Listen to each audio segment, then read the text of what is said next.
Welcome to, or welcome back to, MGBs and Other Stuff, a channel that explores MGBs and other things that interest me. Hopefully, you'll find it interesting too. If you like this channel, please consider liking and subscribing. Today's episode is about, you guessed it, MGBs. It's a nice day, so I'll go for a quick drive, then share some of the details about the car and some of the cosmetic things that I have done to it. This will be the first video in a series that will explore things I've fixed, repaired, or changed, and some of the lessons I've learned along the way. But first, I'll wake up Iris and get out of the garage.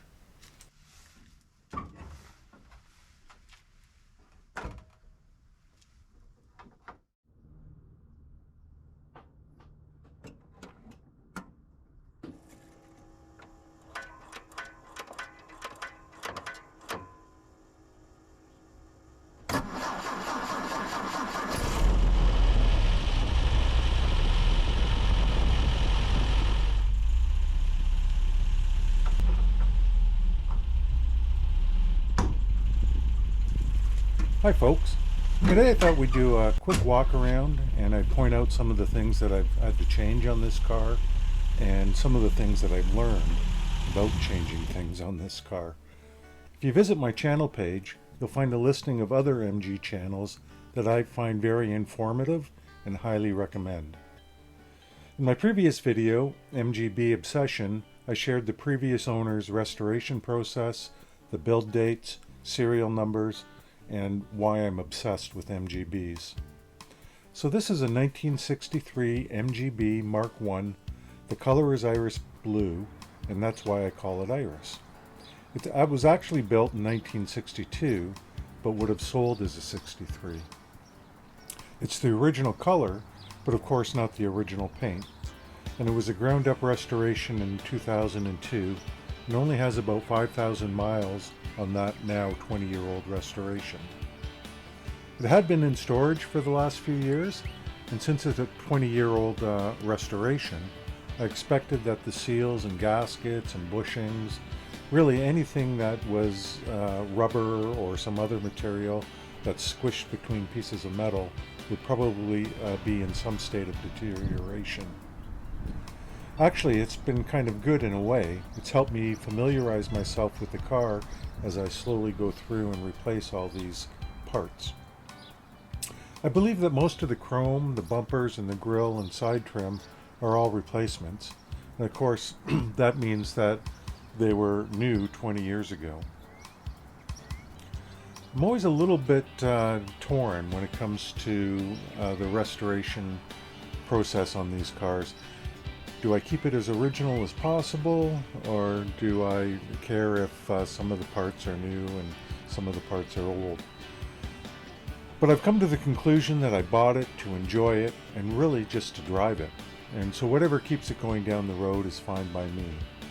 I kind of like that some of this stuff shows its age and that other parts are shiny and new. One of the cosmetic changes I made was to lower the license plate on the bumper. It reveals more of the grille. I also added a badge just because it seemed like a British thing to do. The steel wheels are original. I kind of like the retro look of them. They've been powder coated, and I think all the hubcaps are original. I wasn't sure about the mirrors at first, but they've kind of grown on me. They're obviously replacements or new ones, but I think they're more like a TR6 style. And once you get them set up through a lot of trial and error, you can actually get them to work as rear view mirrors. The luggage rack is also a restoration addition. I did notice an odd thing on the back bumper. These overriders, the left one fits perfectly, the right one doesn't quite fit right. They have a little different profile. I've been online looking at them, and it seems the left ones are readily available, but the right ones are always on back order. It doesn't really matter, I'm the only one who notices it, but if I do find one, I'll probably change it. So one of the minor changes I made to this car was I was, washing it, as I frequently do, and I was coming up here with the washing rag, and I broke off this door buffer. So the ones that Moss provides are big, like this, and the buffers that were in it originally were very small, similar to what you see there. And I've seen online that some of these buffers are installed this way, so that this big surface is exposed out here. I didn't really like the look of it. It just seemed to be a distraction when I saw the big hunk of rubber out there. So I just took the door panel off, the door card, and went in backwards and it actually installed them so that they poked out like this, and then just trimmed off the excess rubber. They still perform the same function, but they're just a little less noticeable. As you can see, the dash is painted iris blue, the same color as the body. And the previous owner said when he was restoring this car, he just couldn't get a satisfactory wrinkle black that would have been like the original. So he just painted it the color of the car. I was thinking about changing it back, but it's kind of growing on me. I like that it's sort of unique, and I think it looks pretty good.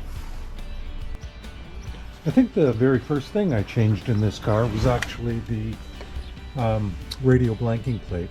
I ordered one of those and installed it. That was my first thing I ever ordered for it. Of course, I paid the shipping on it, which was about half the cost of the plate itself, or maybe even a little more, I can't remember.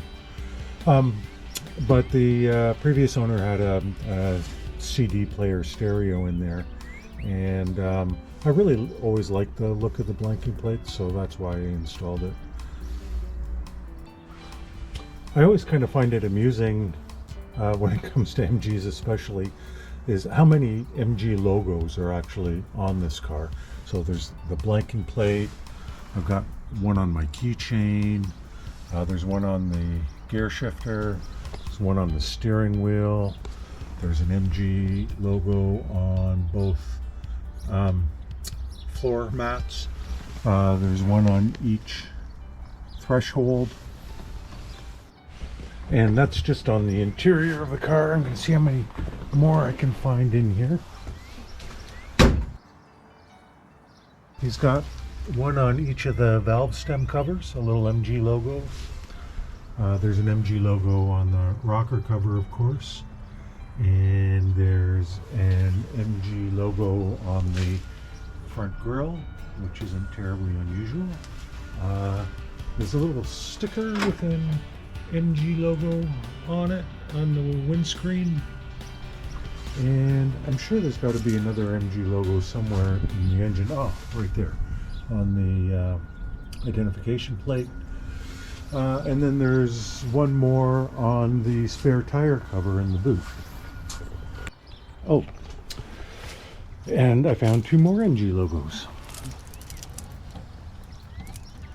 There's one on each rear mud flap.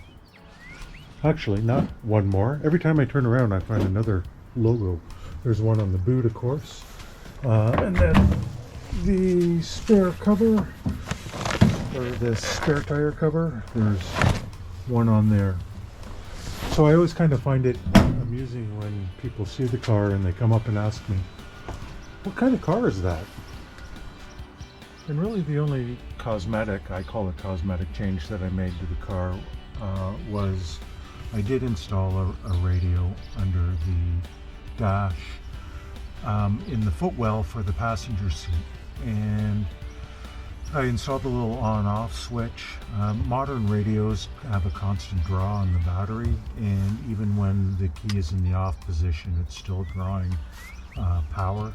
And the previous owner used inline fuses for the stereo he had installed, and would just disconnect the inline fuse.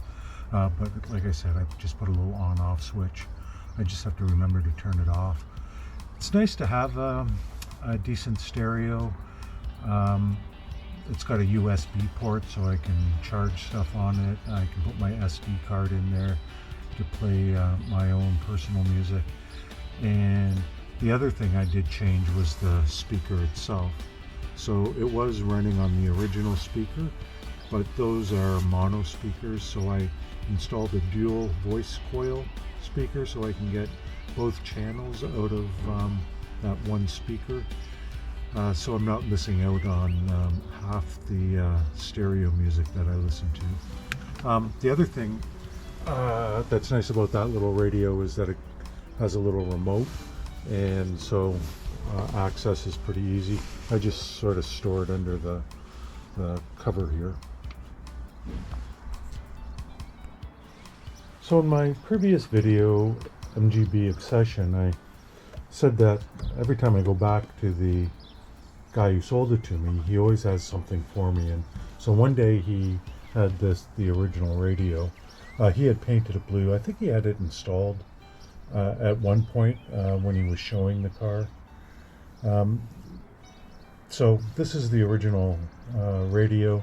I'm not sure what I'm going to do with it. I think I'm going to try and get a nice box for it and maybe mount it in there. And I'm not sure if these old speakers, this is the original speaker that came out, if it can be repaired. It's got a slight little tear in it, but it was working when I bought the car. A little logo on there, ELAC. I think that company is still making radio equipment and speakers. I'm going to check in on that and see if that's the case or not. But at any rate, it's kind of cool, and that's the original speaker. So I'm going to post a few more videos before I put Iris to bed. One of them is going to be how I winterize this car. It lives here in this tiny little garage all winter long. It's unheated, and so I'm always worried about things like rodent damage and moisture, but I'm going to take you through that. I'm also hoping next year to maybe build a shed out back just behind that window, and then I can get all the stuff that doesn't need to be in here out of here, and that'll give me more room to work on the car. So I'm going to leave you with an old joke. How do you know that there's been a British car meet at your local mall? That's right, oil stains in the parking lot. In my next video, I'm going to show you how changing this to this helped my MGB stop doing this. Thanks for watching, and if you like this video, please consider liking and subscribing.